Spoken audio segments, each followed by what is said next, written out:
bien. ¿Todos están viendo la pantalla de síndrome metabólico? Sí, doctor. Ok, muy bien. Les explico cómo va a estar las actividades académicas ya una vez que ya las iniciemos. Ha sido un poco complicado esta organización debido a que nos encontramos ahorita en una situación donde probablemente se modifiquen las actividades por lo de la pandemia. Entonces, ha sido muy atípico dar clases en estas condiciones, entonces vamos a tener la necesidad de estar modificando probablemente la dinámica. Nos habíamos tardado precisamente también por lo mismo en iniciar las clases debido a que en lo personal, en lo particular, su servidor apoya el área COVID. Entonces, en caso de que nos requirieran, íbamos a interrumpir las sesiones de las clases. Habitualmente, le comentaba a su representante, yo doy todas las sesiones. Sin embargo, en estas ocasiones, yo creo que sí me voy a apoyar de ustedes, sobre todo para no interrumpir la secuencia de las clases y que se reciban las clases. Vamos a estar haciendo unas actividades un poco híbridas. Vamos a presentar al menos un caso clínico por semana. Esos casos clínicos les voy a pedir que me los estén mandando. Ya algunos de sus compañeros ya lo hicieron y los vamos a estar revisando probablemente al final de las clases. Segundo, las sesiones yo las podría dar. Tengo de hecho el curso ya preparado desde principio de año. Sin embargo, en caso de que yo no estuviera, me apoyo con un pasante o con un médico residente y ellos a veces no tienen la clase preparada. Entonces muchas veces les pido a ustedes que las den. De antemano, prepárenlas para que podamos tener esta dinámica activa y no los interrumpamos. La evaluación, generalmente me apoyo con un portafolio, pero por lo mismo, tal vez no tenga tiempo de revisar su portafolio, por lo tanto, vamos a omitir esa parte de proceso de trabajo. Simplemente vamos a reducirlo a la toma de las clases, el aprendizaje autodirigido y una evaluación con examen al final. Voy a tratar de estarles haciendo antes de finalizar cada semana un pequeño test en Forms para que todos ustedes se puedan agregar sin ningún problema, ¿de acuerdo? Las clases van a ir dirigidas principalmente al grupo del Politécnico, pero obviamente vamos a estar también de una forma alternativa, aceptando ahorita para la evaluación y las clases al resto de las universidades, excepto CEU y Anáhuac, que como ya saben están a cargo del doctor Jaime Camacho. Bueno, muy bien, déjenme ver que aquí están todos. Vamos a dar un tema hoy muy breve, pero muy sustancial, sobre todo para la introducción de los siguientes temas. Les voy a pedir también que sus clases me las envíen, si se puede, 3 o 4 días antes para revisarlas y con base a eso hacerles algunas modificaciones o correcciones a la exposición.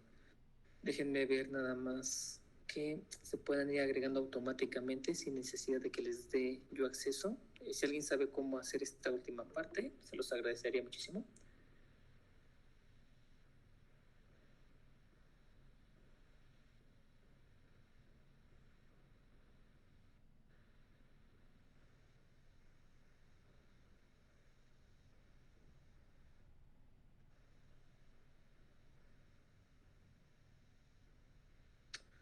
Ok, para dejar la sala abierta y se puedan ingresar sin necesidad de que los acepte, ¿alguien sabe cómo hacerlo?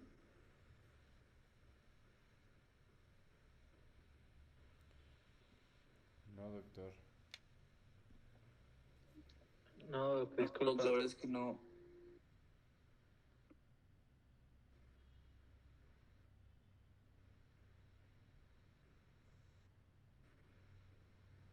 Que si no, bueno, pues yo creo que vamos a tener que dejar de aceptar a partir de este momento.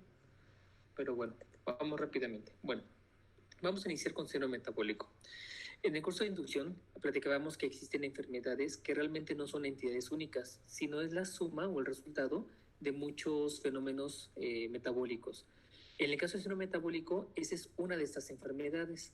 El síndrome metabólico se definió como una entidad pluripatológica donde se van a mezclar diferentes condiciones y cuyo resultado final en su momento era y que el paciente se volviera diabético. Y posteriormente, por los estudios de Framingham, se determinó que los sujetos iban a tener además un alto riesgo cardiovascular. Siendo el riesgo cardiovascular la complicación más frecuente de mortalidad en cualquier población actualmente en el mundo, pues el síndrome metabólico pues tuvo mucha relevancia y mucha importancia en su momento. Tiene una gran historia el síndrome metabólico. Se ha llamado de diferentes formas.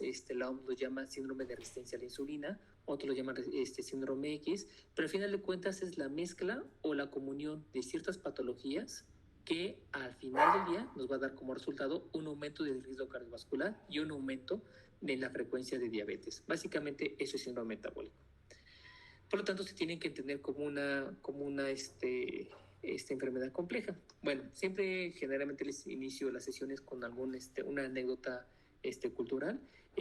Por un punto más, ¿me pueden decir quién es el sujeto que se encuentra en pantalla?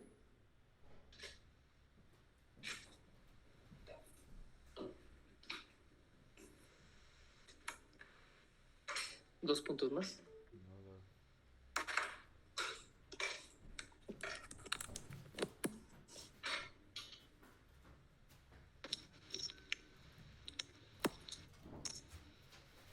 Ok, para darles una pista, escribió esto.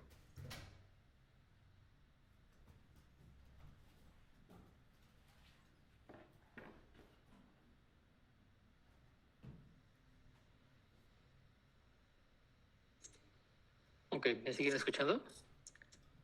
Sí, lo escuchamos bien. Sí, excelente. Me parece que es José bueno, María. Lo hubieras dicho 20 segundos antes. Efectivamente, se trata de José María Velasco. Es un pintor mexicano. Prácticamente sus principales obras las hizo durante la transición del siglo XIX al siglo XX. Y bueno, lo que vemos aquí es una de sus pinturas del Valle de México. Él manejaba mucho la luz y la luz de la oscuridad, mucho juego de contraste. Y podemos ver ahí en el fondo, donde si se aprecia el cursor, podemos ver lo que era la Ciudad de México con sus grandes lagos. En el fondo, el Popocatépetl y el Iztaccíhuatl. Y esta comunidad que se ve aquí ampliamente representada con dos grandes avenidas, pues es el pueblo que está a las faldas del Cerro de Tepeyac y la villa. Entonces básicamente ese, digamos, era el panorama hace pues ya siglo y medio de la Ciudad de México. Bueno, muy bien. Entonces, ¿cómo vamos a definir nosotros el síndrome metabólico? El síndrome metabólico es un conjunto de factores que asociados van a promover la aparición de diabetes y enfermedad cardiovascular. Y por eso es la importancia. La historia es bastante larga, bastante detallada, no me voy a entretener con eso, pero sí vamos a hablar acerca de los componentes esenciales del síndrome metabólico. Estos son alteraciones metabólicas que están relacionadas estrechamente con la presión arterial, la dislipidemia aterogénica, la resistencia a la insulina y la obesidad central. Y prácticamente depende de cada grupo o sociedad en el mundo, le va a dar más importancia o menos importancia a cada uno de estos componentes. Lo que ven en pantalla es la clasificación de la Federación Internacional de Diabetes para síndrome metabólico en asociación con la American Heart Association. Básicamente aquí están los componentes del síndrome metabólico. Esta clasificación es la que generalmente se utiliza con más frecuencia, pero pueden utilizar muchas otras que les voy a hacer mención adelante. La forma de utilizar estos criterios de la IDF es 3 de estos 5 criterios. Se deben de cumplir 3 de esos 5. Y es triglicéridos, glucosa en ayuno, HDL baja, tensión arterial con los criterios que se mencionan ahí, y el aumento de la circunferencia de cintura, tanto para hombres como para mujeres, como se muestra ahí en el texto.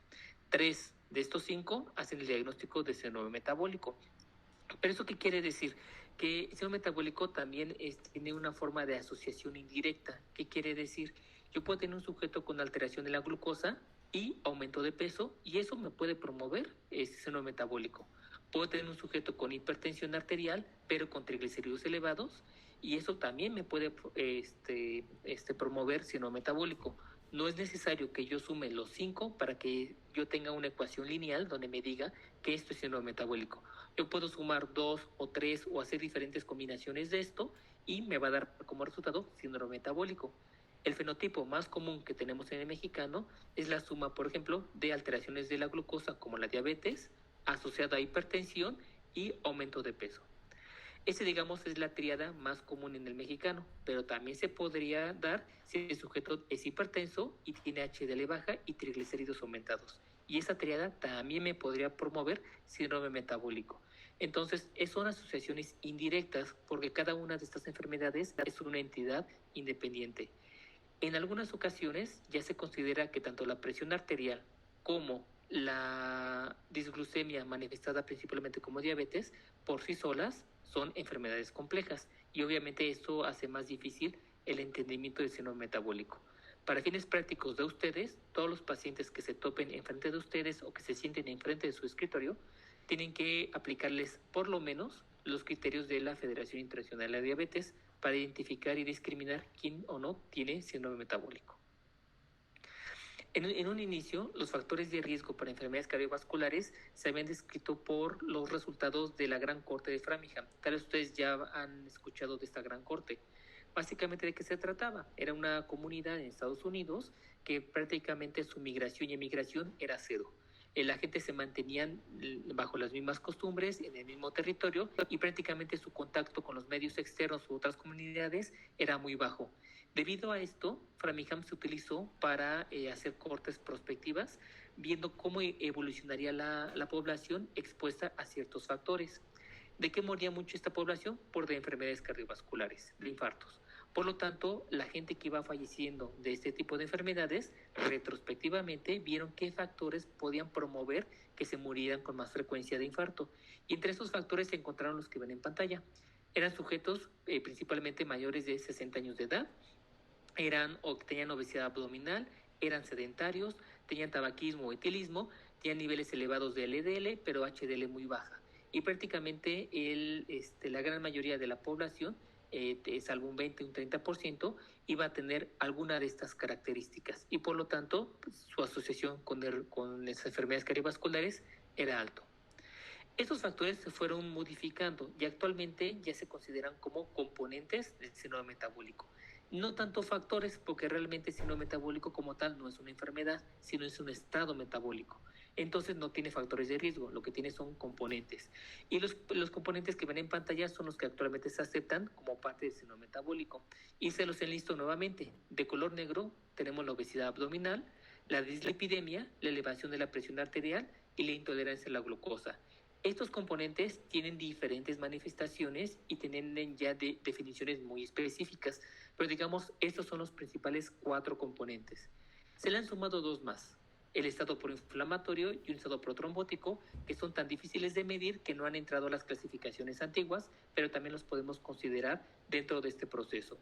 ¿Quiénes podrían ser? Por ejemplo, estado protrombótico y estado proinflamatorio es altamente frecuente en sujetos con cáncer o con enfermedades reumatológicas como lupus, artritis reumatoide. Por eso la importancia de considerarlos dentro de estos componentes. Se han ido perfeccionando y prácticamente lo que dan el riesgo metabólico directo es no tanto el sobrepeso o la obesidad, sino la obesidad abdominal. Ustedes, cuando lean los textos que les voy a mandar, van a encontrar que el concepto es adiposidad. Realmente no es tanto que pesemos de más, sino que tengamos demasiado tejido adiposo a nivel abdominal y que este tejido, además, promueva la inflamación.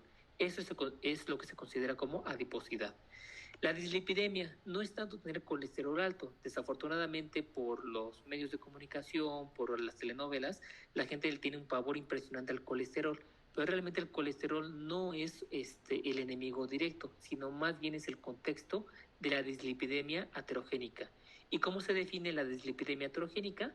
Pues con cifras elevadas de triacilglicéridos y cifras bajas séricas de HDL. Básicamente, esta es la definición de dislipidemia aterogénica.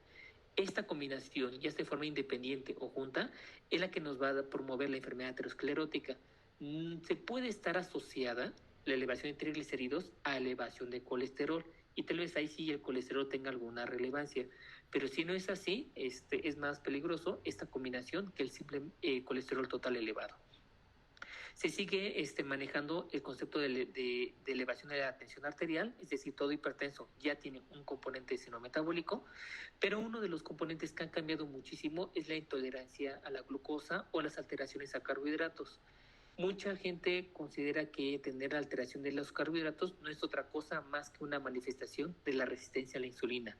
Y realmente la resistencia a la insulina, es el principal componente del síndrome metabólico. Muchos lo dan por entendido o como sinónimo la diabetes, pero realmente no es la diabetes sinónimo de síndrome metabólico. Una cosa es ser diabética y otra cosa tener síndrome metabólico, resistencia a la insulina. Y muchas veces hay pacientes que cursan con diabetes por fenotipo, pero no tienen resistencia a la insulina. Y bueno, se siguen manejando como los últimos componentes más actuales, el síndrome proinflamatorio y el protrombótico. Ahora, realmente la patogénesis del síndrome metabólico, ¿cuál es? Bueno, realmente el síndrome metabólico es la armonía o la disarmonía que provoca la relación de varias patologías, pero realmente no es una enfermedad como tal, por lo tanto no tiene estrictamente la patogénesis. Tal vez de hablar de patogénesis del síndrome metabólico tendríamos que hablar específicamente del riesgo cardiovascular, de las enfermedades coronarias. Y obviamente aquí se mezclan todos los demás componentes que vimos, la epidemia, hipertensión, etcétera. Y esa sería realmente la patogénesis. Sin embargo, sí dentro de la patogénesis está el entender cómo estos elementos se mezclan y van a dar resultados catastróficos como el riesgo cardiovascular elevado o el riesgo de infarto. ¿Qué es lo que ocurre? Nosotros vamos a tener diferentes trastornos. Tal vez el más conocido es la obesidad con las alteraciones del tejido adiposo. Y esto se va a relacionar estrechamente con el metabolismo de lípidos. Pero ya dijimos cuál, HDL disminuido y triglicéridos aumentados. A esto, este mismo fenómeno, debido a que involucra tejido adiposo, músculo y endotelio vascular, guarda mucha relación con la resistencia a la insulina. La resistencia a la insulina puede ser un promotor de alteraciones de lípidos, de cambios de peso y al mismo tiempo puede promover otros componentes del síndrome metabólico como la hipertensión. De forma irónica, se va al extremo. Pero también una manifestación clásica de la resistencia a la insulina es la diabetes. Por eso muchas clasificaciones utilizan la diabetes como sinónimo, pero no lo es, de resistencia a la insulina. Pero vaya, si se fijan, el síndrome metabólico es más complejo. Involucran trastornos hepáticos, trastornos vasculares, trastornos inmunológicos, el propio envejecimiento del cuerpo que hace que se pierdan propiedades endoteliales vasculares o propiedades incluso en el metabolismo de lípidos, también participa como un componente síndrome metabólico. Por eso Framingham determinaba muy bien en sus estudios retrospectivos que los sujetos arriba de 60 años podían tener ya un aumento de riesgo cardiovascular. Este punto de corte ya disminuyó a 40. A partir de los 40 años, el riesgo cardiovascular de todas las personas, hombres y mujeres, comienza a aumentar. Y bueno, otros componentes como el estado proinflamatorio, pero hay mucho más. Simplemente el sistema inmunológico es muy amplio, hay alteraciones hematológicas, hay alteraciones de otro tipo, hormonales, etcétera, que están involucradas en la aparición del síndrome metabólico y por lo tanto en las condiciones que van a favorecer los infartos en la población en general. Sin embargo, todo siempre tiene corrientes y así es el pensamiento humano. Vamos a tener diferentes corrientes y opiniones dependiendo de la escuela, de la educación, del desarrollo tecnológico, etcétera. Para mucha gente, sobre todo los cardiólogos, tal vez el centro del síndrome metabólico sigue siendo la obesidad. Nutriólogos, cardiólogos se centran mucho en este contexto y no es tan mal, debido a que la obesidad sí es un promotor muy frecuente de otros componentes del síndrome metabólico. ¿Qué le pasa a la gente con obesidad? Bueno, generalmente hay una asociación muy cercana con hipertensión, tienen elevación de grasas y tienen dislipidemia muy marcadas como la hipercolesterolemia, el aumento de triglicéridos y habitualmente por su sedentarismo tienen una caída importante del HDL. Entonces, el problema de ser obeso dista más de la mera ideología o del mero aspecto estético, sino la obesidad es mala porque promueve muchos componentes del síndrome metabólico. Por eso es mala la obesidad, como los que ya mencioné. Pero bioquímicamente también provoca otra cosa.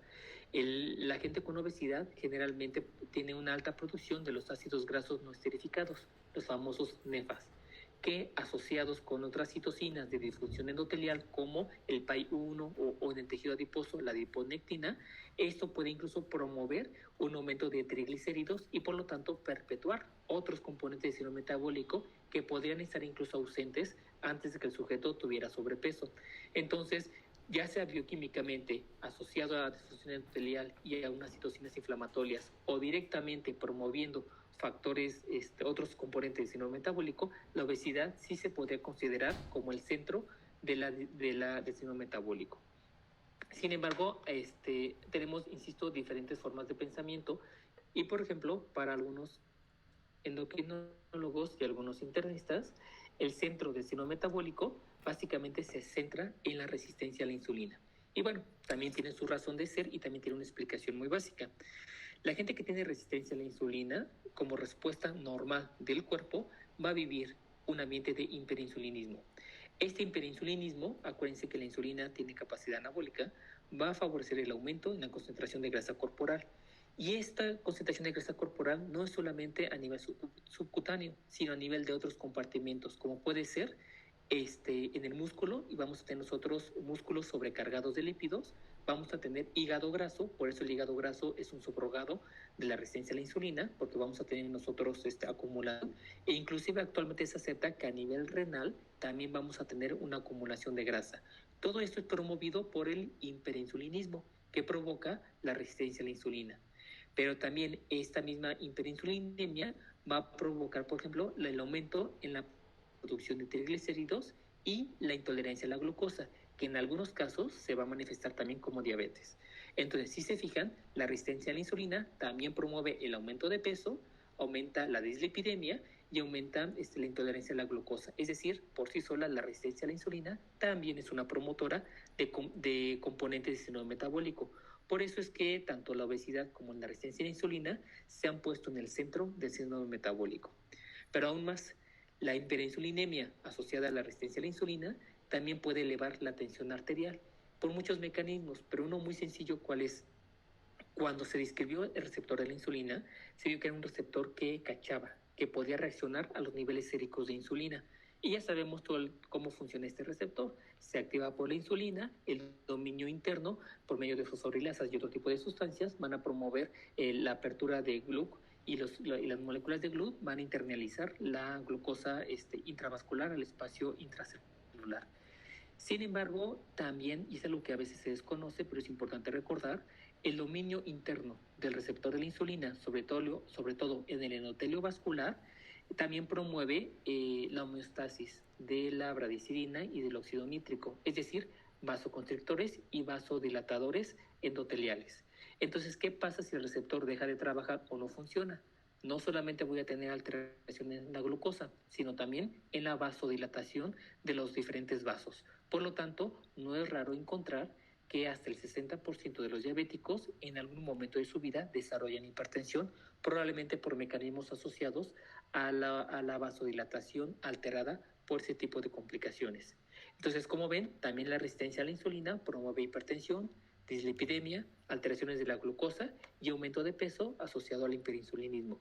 Entonces, ¿cuál sería la respuesta correcta? ¿A quién dejamos en el centro del show? ¿A la resistencia a la insulina o a la obesidad?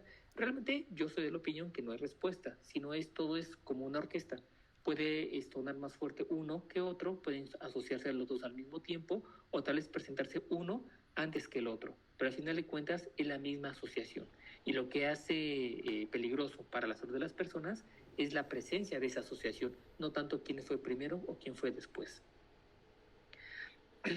Bueno, con esto que les acabo de decir, les presento en pantalla otros criterios de síndrome metabólico. Esto lo hizo el grupo de la ATP3, pero no los vamos a repasar. Es importante que se las aprendan y las utilicen en la práctica, pero lo que quiero ahorita ejemplificarlo es cómo todas las clasificaciones manejan los mismos componentes de síndrome metabólico y solamente hay que hacer la diferenciación en los tipos de criterios. Por ejemplo, aquí le llaman obesidad abdominal como un componente de la adiposidad. Y el principal subrogado, y esa es pregunta de examen, el principal subrogado de la adiposidad es la circunferencia de cintura, tanto para hombres como para mujeres, y ahí les dejamos los puntos de corte. Manejamos la dislipidemia heterogénica, triglicéridos elevados y HDL disminuida. Hay diferentes puntos de corte para hombres y para mujeres. Tenemos el componente de la presión arterial y tenemos un subrogado de resistencia a la insulina, que es la glucosa en ayuno. Entonces, si se fijan, son exactamente los mismos componentes, aunque el subrogado puede ser ligeramente distinto. Aquí tenemos los criterios para síndrome metabólico de la Organización Mundial de la Salud. Y si se fijan, para estos criterios, el que se encuentra en el centro de los reflectores es la resistencia a la insulina. Y te dice, para poder hacer el diagnóstico de síndrome metabólico, requerimos un criterio de resistencia a la insulina más dos de los siguientes. ¿Cuáles son los criterios de resistencia a la insulina para esta organización? Primero, ser diabético tipo 2, de antemano. aunque esto también está un poco en discusión porque no todos los diabéticos pueden estar cursando con el componente de resistencia a la insulina. Sin embargo, de antemano, estos criterios lo adoptan. Alteraciones prácticamente en la curva de tolerancia a la glucosa, ya sea en ayuno, etcétera.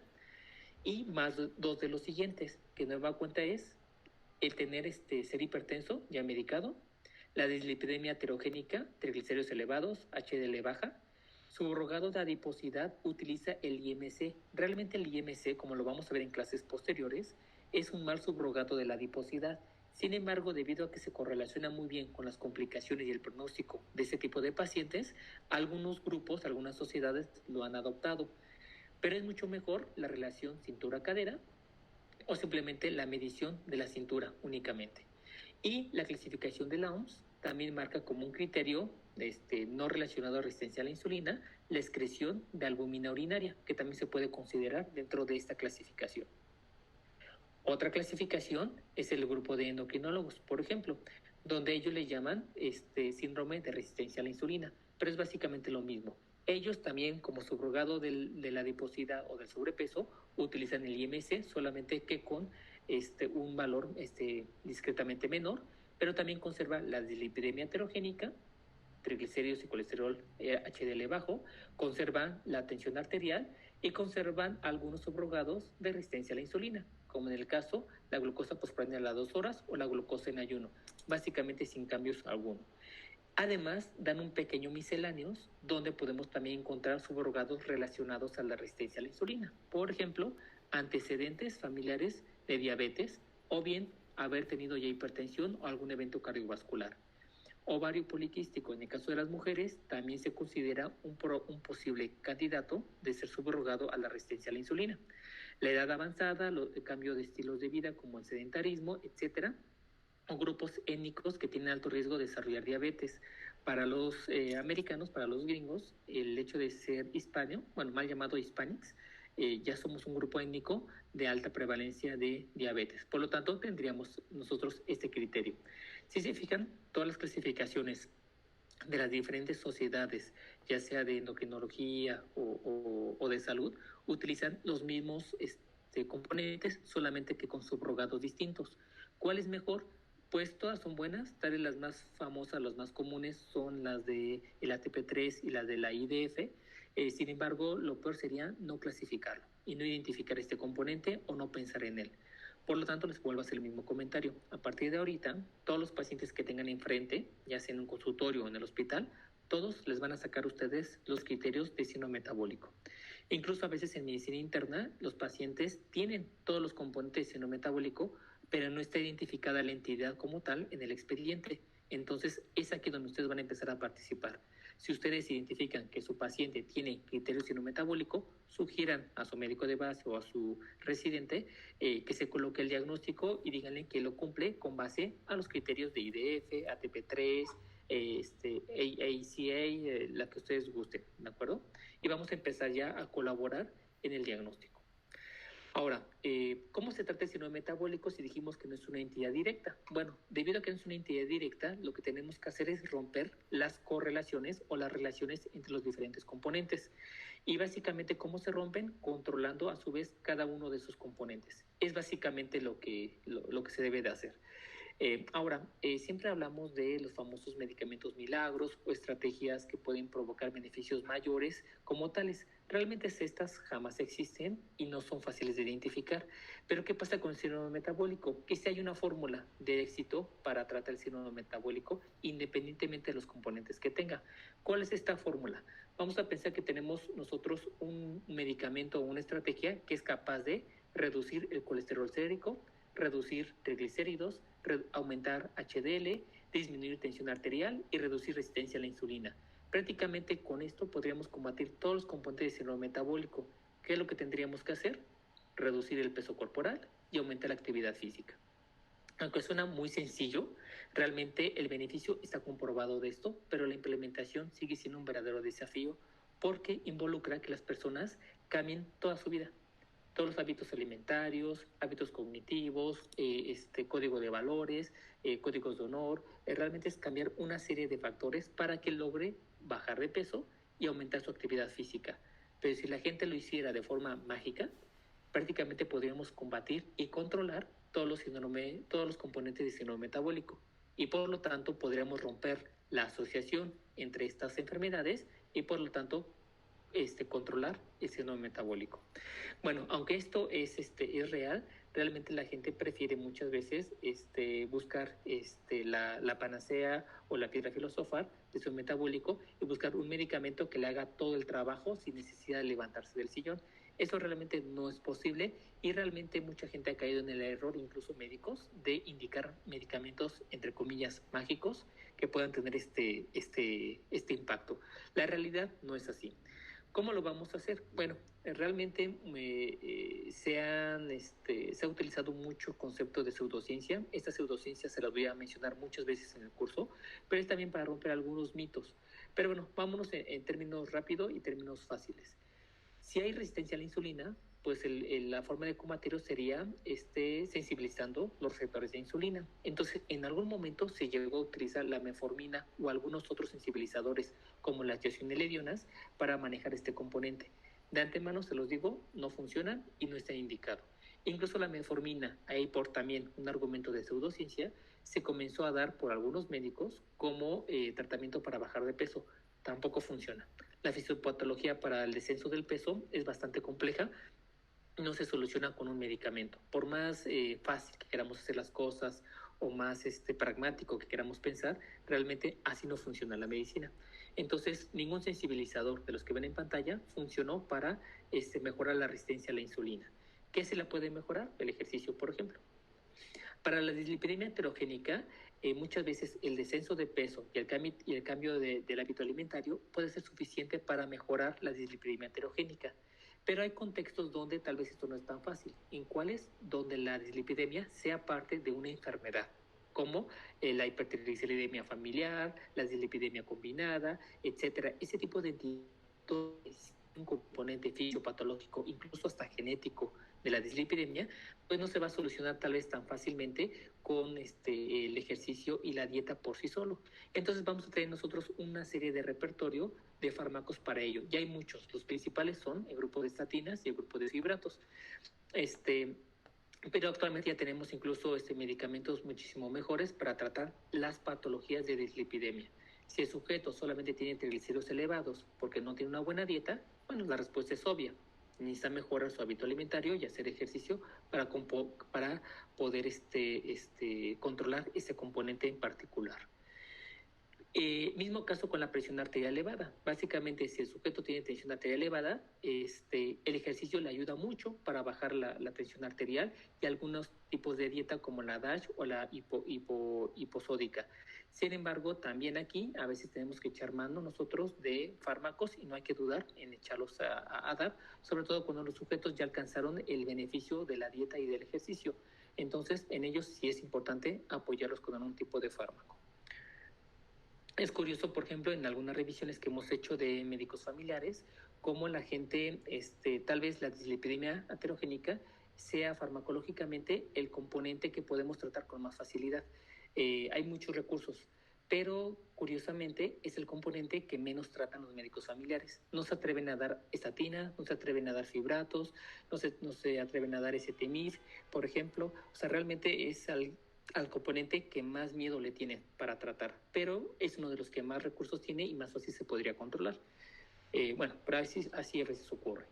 ¿Qué tenemos para el estado protrombótico y estado proinflamatorio? Realmente, para sintetizarles, nada en la actualidad.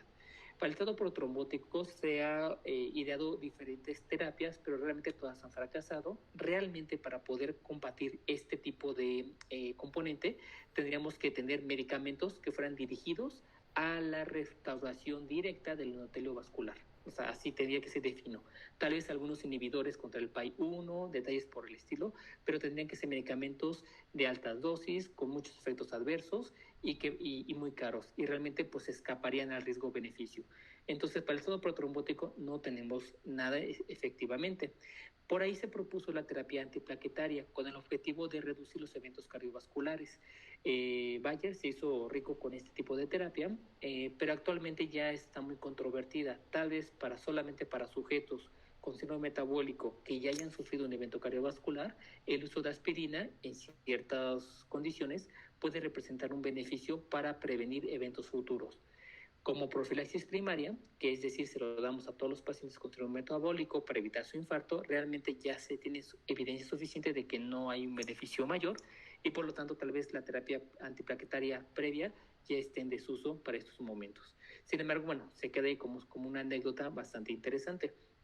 Algunas sociedades como el ACC y el AJA han utilizado todavía esta terapia, pero como profilaxis secundaria y en algunas ocasiones como primaria, pero con esta controversia que les comento.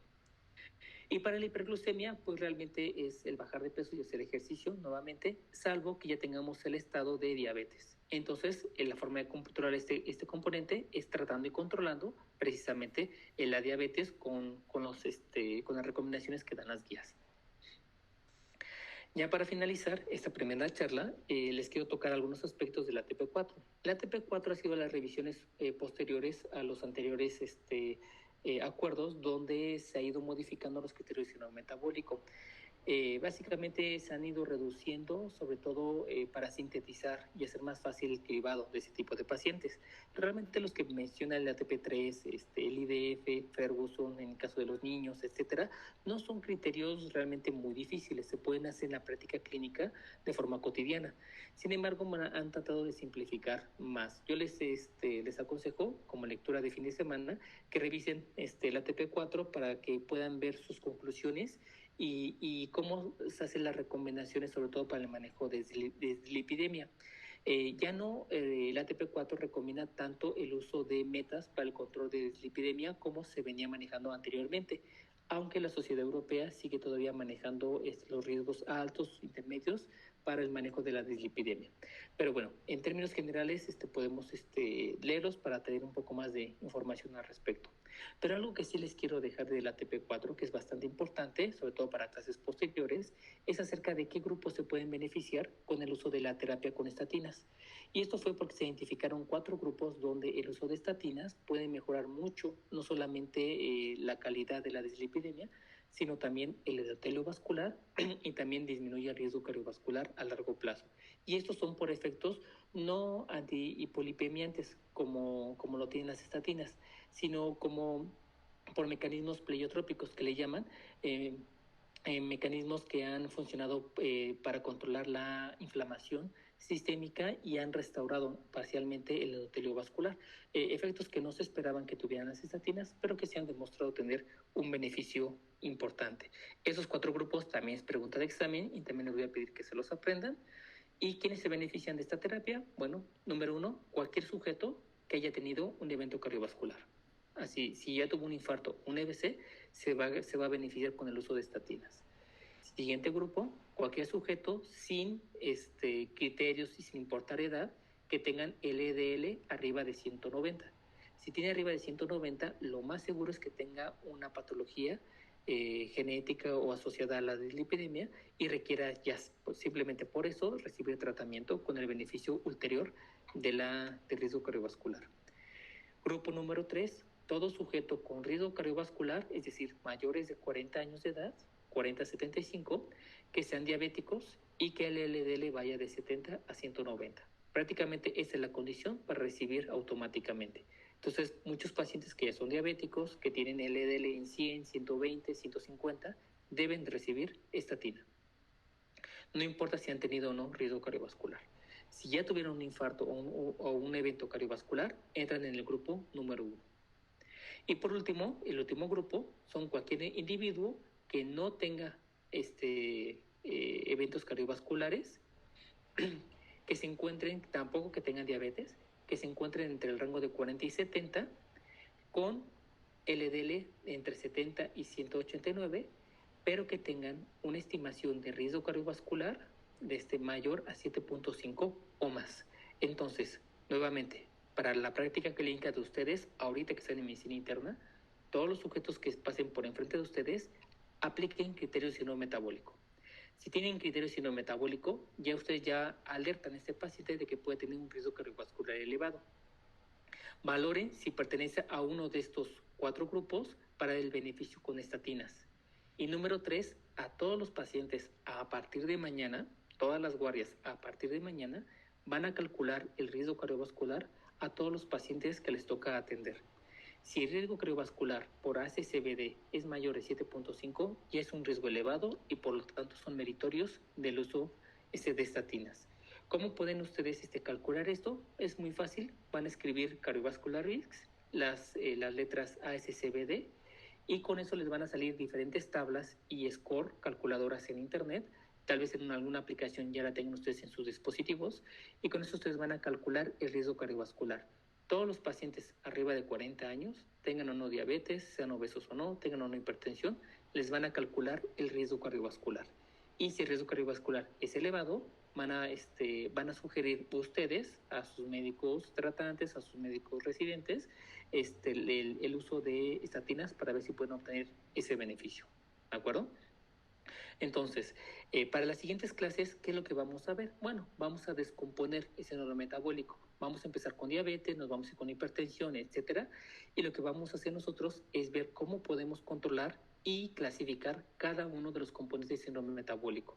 En la medida en que ustedes controlen esos componentes, el riesgo cardiovascular va a disminuir.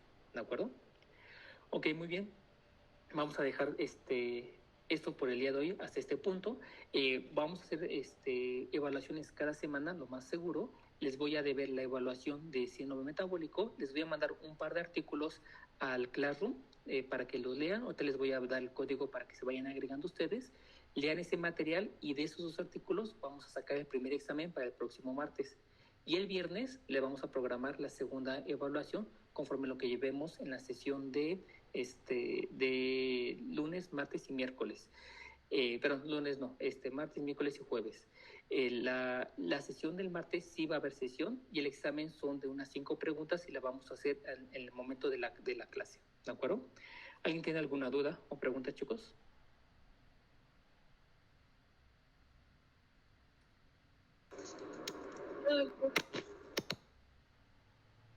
Muy bien, entonces, así rápidamente en el chat les voy a pedir que coloquen su nombre. Voy a dar 30 segundos para que coloquen su nombre.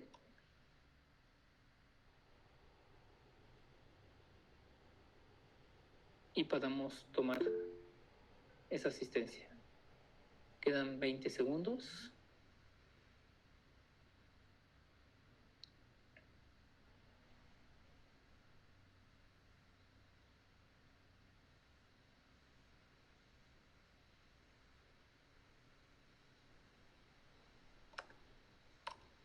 Ok, muy bien. Ok, muy bien, chicos. Entonces nos veremos el día de mañana a las 3 de la tarde para la siguiente sesión.